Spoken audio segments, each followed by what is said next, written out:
आज है 16/11/2024। फिर से ओम शांति। Good morning. बाबा बोलता है, मीठे बच्चे, बाप आए हैं तुम्हें रूहानी हुनर सिखलाने, जिस हुनर से तुम सूर्य चांद से भी पार शांति धाम में जाते हो। प्रश्न है, साइंस घमंड और साइलेंस घमंड में कौन सा अंतर है? उत्तर है, साइंस घमंडी चांद सितारों पर जाने के लिए कितना खर्चा करते हैं, शरीर का जोखिम उठाकर जाते हैं। उन्हें यह डर रहता है कि रॉकेट कहाँ फेल ना हो जाए। तुम बच्चे साइलेंस घमंड वाले बिगर कौड़ी खर्चा सूर्य चांद से भी पार मूल वतन में चले जाते हो। तुम्हें कोई डर नहीं, क्योंकि तुम शरीर को यहाँ ही छोड़ जाते हो। कितना वंडर है।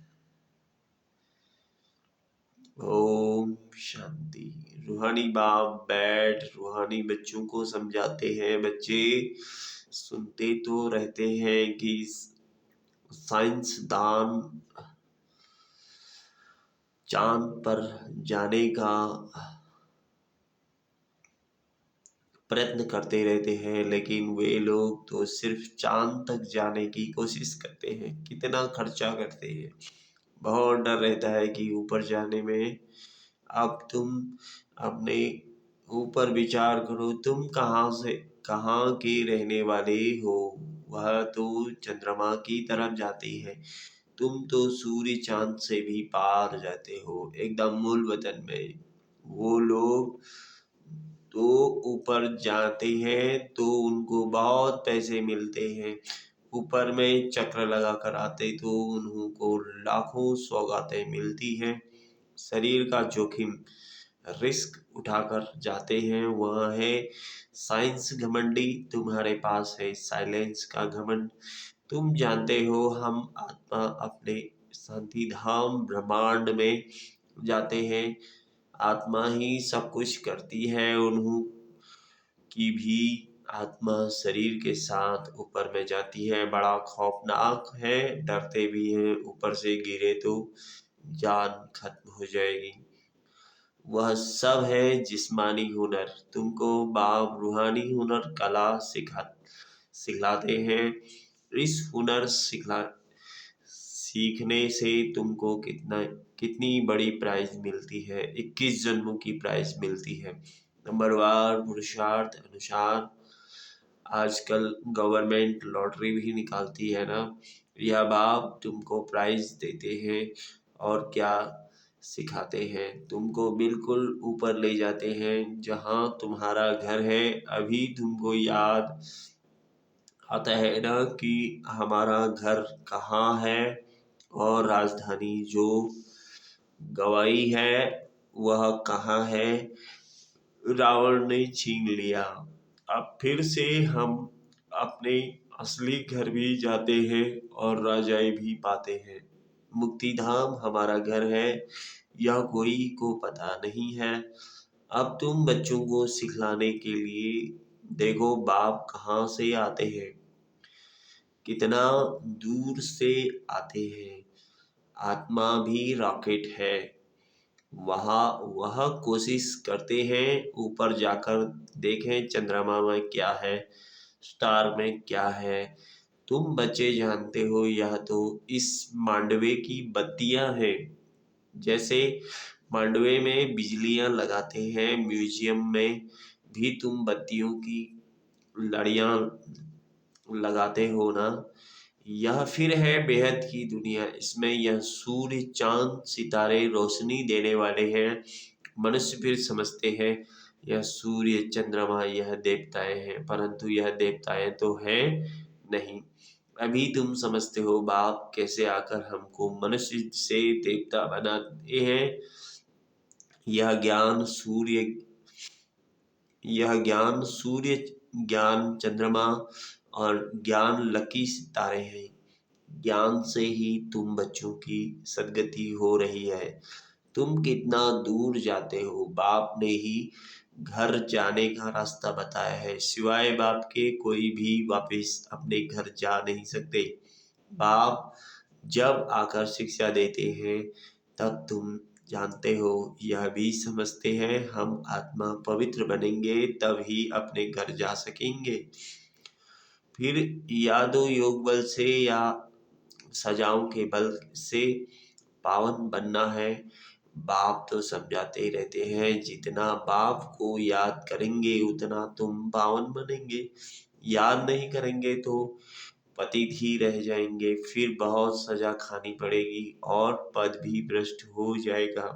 बाप खुद बैठ तुमको समझाते हैं, तुम ऐसे ऐसे घर जा सकते हो। ब्रह्मांड क्या है, सूक्ष्म वतन क्या है, कुछ भी पता नहीं। स्टूडेंट पहले थोड़े ही कुछ जानते हैं, जब पढ़ना शुरू करते हैं तो फिर नॉलेज मिलती है। नॉलेज भी कोई छोटी कोई बड़ी होती है। आईसीएस का इम्तहान दिया तो फिर कहेंगे नॉलेजफुल, इससे ऊंच नॉलेज कुछ होती नहीं। अब तुम भी कितनी ऊंच नॉलेज सीखते हो। बाप तुमको पवित्र बनने की युक्ति बताते हैं कि बच्चों, मामे कम याद करो तो तुम पतित से पावन बनेंगे। असल में तुम आत्माएं पावन थी, ऊपर अपने घर में रहने वाली थी। जब तुम सतयुग में जीवन मुक्ति में हो तो बाकी सब मुक्ति धाम में ही रहते हैं। मुक्ति और जीवन मुक्ति दोनों को हम शिवालय कह सकते हैं। मुक्ति में शिव बाबा भी रहते हैं, हम बच्चे आत्माएं भी रहते हैं। यह है रूहानी हाईएस्ट नॉलेज। वह कहते हैं हम चांद के ऊपर जाकर रहेंगे, कितना माथा मारते हैं, बहादुरी दिखाते हैं। इतने मल्टी मिलियन माइल ऊपर जाते हैं, लेकिन उन्हों की आस पूर्ण नहीं होती है और तुम्हारी आस पूरी हो जाती है। उनका है झूठा जिस्मानी घमंड, तुम्हारा है रूहानी घमंड। वह माया की बहादुरी कितनी दिखाते हैं, मनुष्य कितनी तालियां बजाते हैं, बधाइयां देते हैं, मिलता भी कुछ है, करके 5-10 करोड़ मिलेंगे। तुम बच्चों को यह ज्ञान है कि उन्हों को यह जो पैसे मिलते हैं सब खत्म हो जाएंगे, बाकी थोड़े दिन ही समझो। आज क्या है, क्या कल क्या होगा। आज तुम नरकवासी हो, कल स्वर्गवासी बन जाएंगे। टाइम कोई जास्ती नहीं लगता।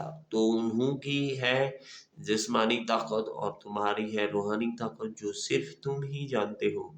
वह जिस्मानी ताकत से कहाँ तक जाएंगे, चांद सितारों तक पहुंचेंगे और लड़ाई लड़ाई शुरू हो जाएगी। फिर वह सब खत्म हो जाएंगे, उन्हों का हुनर यहाँ तक ही खत्म हो जाएगा। वह है जिस्मानी हाईएस्ट हुनर, तुम्हारा है रूहानी हाईएस्ट हुनर। तुम शांति धाम में जाते हो, उनका नाम ही है स्वीट होम। वो लोग कितने ऊपर जाते हैं और तुम अपना हिसाब करो, तुम कितने माइल्स ऊपर में जाते हो। तुम कौन तुम कौन आत्माएं। बाप कहते हैं मैं कितने माइल्स ऊपर में रहता हूँ, गिनती कर सकेंगे। उन्हों के पास तो गिनती है। बतलाते हैं इतने माइल ऊपर में गए फिर लौट आते हैं, बड़ी खबरदारी रखते हैं। ऐसे उतरेंगे यह करेंगे, बहुत आवाज होता है। तुम्हारा क्या आवाज होगा, तुम कहाँ जाते हो, फिर कैसे आते हो, कोई पता नहीं। तुमको क्या प्राइज मिलती है या भी तुम ही जानो। वंडरफुल है, बाबा की कमाल है, किसको पता नहीं। तुम तो कहेंगे यह नई बात थोड़े ही है, हर 5,000 वर्ष बाद वह अपनी यह प्रैक्टिस करते रहेंगे। तुम इस सृष्टि रूपी ड्रामा के आदि मध्य अंत का ड्यूरेशन आदि को अच्छी रीति जानते हो, तो तुमको अंदर फखुर होना चाहिए। बाबा हमको क्या सिखलाते हैं, बहुत ऊंच पुरुषार्थ करते हैं, फिर भी करेंगे। यह सब बातें और कोई नहीं जानते। बाप है गुप्त, तुमको कितना रोज समझाते हैं, तुमको कितनी नॉलेज देते हैं। उन लोगों का जाना है हद तक तुम बेहद में जाते हो, वह चंद्रमा तक जाते हैं। अब वह दो बड़ी बड़ी बत्तियां हैं और तो कुछ है नहीं। उनको धरनी बहुत छोटी देखने में आती है। तो उन्हों की जिस्मानी नॉलेज और तुम्हारी नॉलेज में कितना फर्क है। तुम्हारी आत्मा कितनी छोटी है, परंतु रॉकेट बड़ा तीखा है। आत्माएं ऊपर में रहती हैं, फिर आती हैं पहाड़ बजाने। यह भी सुप्रीम आत्मा है, परंतु उनकी पूजा कैसे हो, भक्ति भी जरूर होनी ही है। बाबा ने समझाया है, आधा कल्प है ज्ञान दिन, आधा कल्प है भक्ति रात। अभी संगम युग पर तुम ज्ञान लेते हो, संगम युग में तो ज्ञान होता नहीं, इसलिए इसको पुरुषोत्तम संगम युग कहा जाता है। सबको पुरुषोत्तम बन बनाते हैं। तुम्हारी आत्मा कितना दूर दूर जाती है, तुमको खुशी है ना। वह हुनर दिखाते हैं तो बहुत पैसे मिलते हैं, बल कितना भी मिले, परंतु तुम समझते हो वह कुछ भी साथ चलना नहीं है। अभी मेरी मरेगी मरे, सब खत्म हो जाने वाला है। अभी तुमको कितने वैल्यूबल रत्न मिलते हैं, इनकी वैल्यू कोई गिनी नहीं जाती। लाख लाख रुपया एक एक वर्षन का है। कितने समय से तुम सुनते ही आते हो। गीता में कितनी वैल्यूबल नॉलेज है। यह एक ही गीता है जिसको मोस्ट वैल्यूबल कहते हैं। सर्वशास्त्रमयी शिरोमणि श्रीमद् भागवत भगवत गीता है। वो लोग भल पढ़ते रहते हैं, परंतु अर्थ थोड़े ही समझते हैं।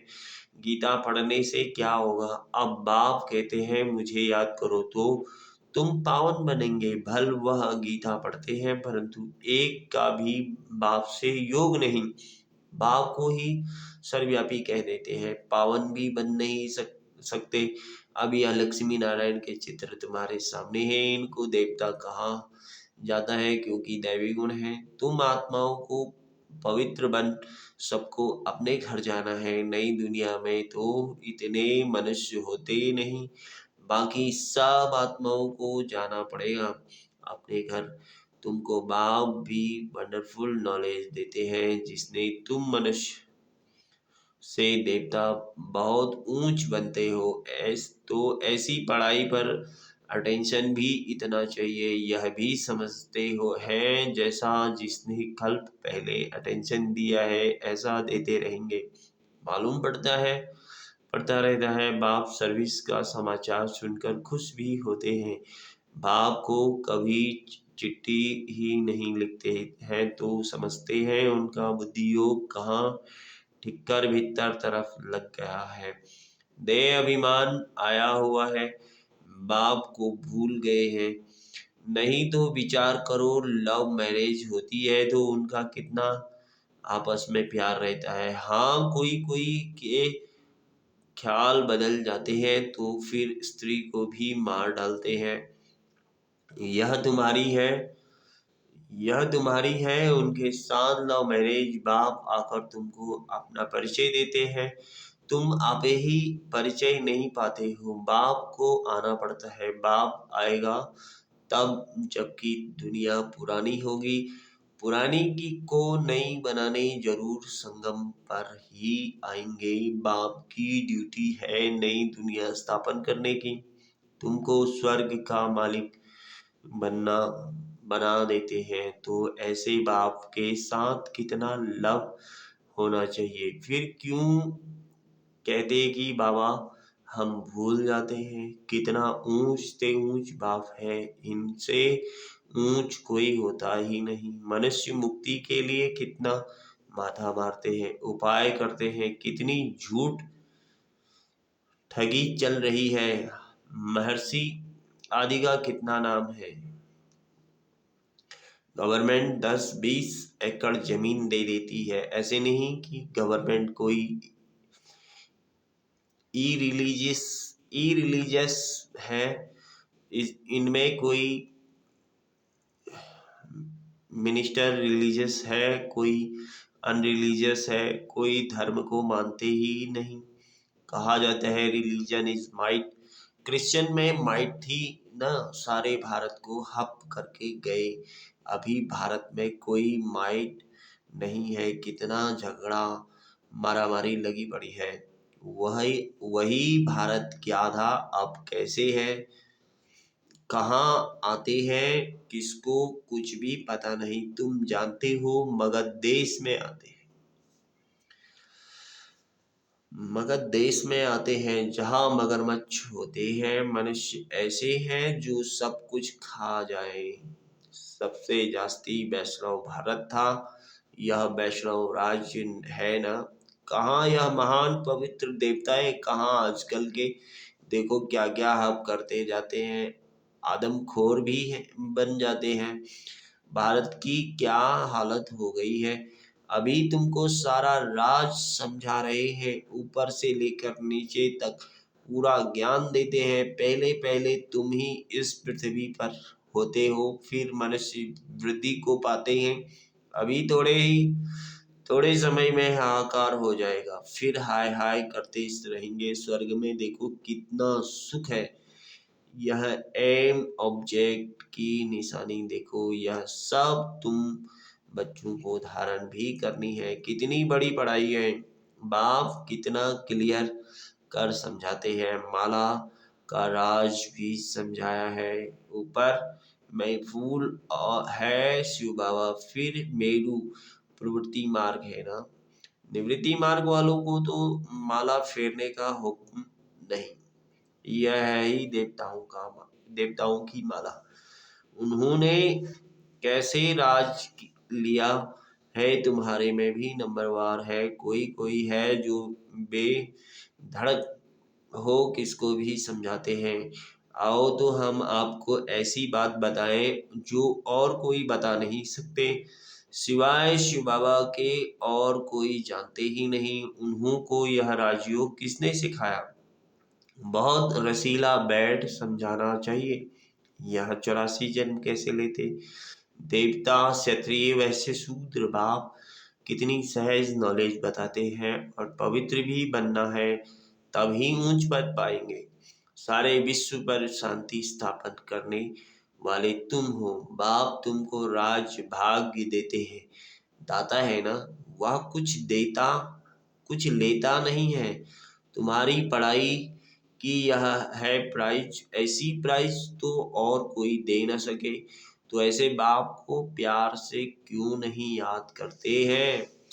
लौकिक बाप को तो सारा जन्म याद करते हो, पारलौकिक को क्यों नहीं याद करते हो। बाप ने बताया है यह युद्ध का मैदान है। टाइम लगता है पावन बनने में, इतना ही समय लगता है जब तक लड़ाई पूरी हो। ऐसे नहीं जो शुरू में आए वह पूरे पावन होंगे। बाबा कहते हैं माया की लड़ाई बड़ी जोर से चलती है।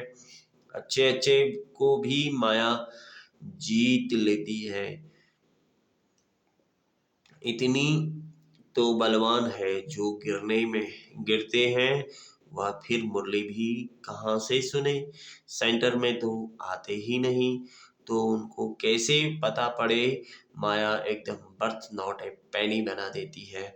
मुरली जब पड़े तब सुजाग हो, गंदे काम में लग जाते हैं। कोई सेंसिबल बच्चा हो जो उनको समझावे। तुमने माया से कैसे हार खाई है। बाबा तुमको क्या सुनाते हैं। तुम फिर कहाँ जा रहे हो। देखते हैं इनको माया खा रही है तो बच्चे की कोशिश करनी चाहिए। कहाँ माया सारा हप न कर लेवे, फिर से सुजाग हो जाए। नहीं तो ऊंच पद नहीं पाएंगे। सदगुरु की निंदा कराते हैं। अच्छा, मीठे मीठे सिकिलदे बच्चों प्रति माता पिता बाप दादा का याद प्यार गुड मॉर्निंग। रूहानी बाप की रूहानी बच्चों को नमस्ते। धारणा के लिए मुख्य सार है सॉरी, हम रूहानी बच्चों की रूहानी बाप दादा को याद, प्यार, गुड मॉर्निंग और नमस्ते। धारणा के लिए मुख्य सार है, पहला, बाप से साइलेंस का हुनर सीख कर इस हद की दुनिया से पार बेहद में जाना है।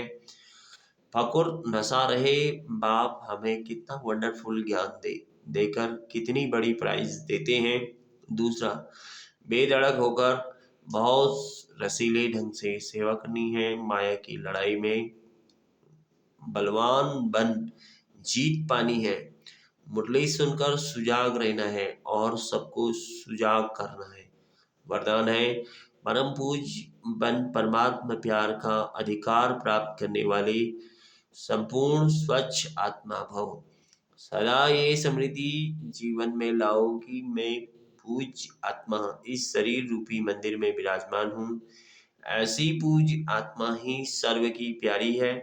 उनकी जड़ मूर्ति भी सबको प्यारी लगती है। कोई आपस में भल झगड़ते हो लेकिन मूर्ति को प्यार करेंगे क्योंकि उनमें पवित्रता है। तो अपने आप से पूछो, मन बुद्धि संपूर्ण स्वच्छ बनी है?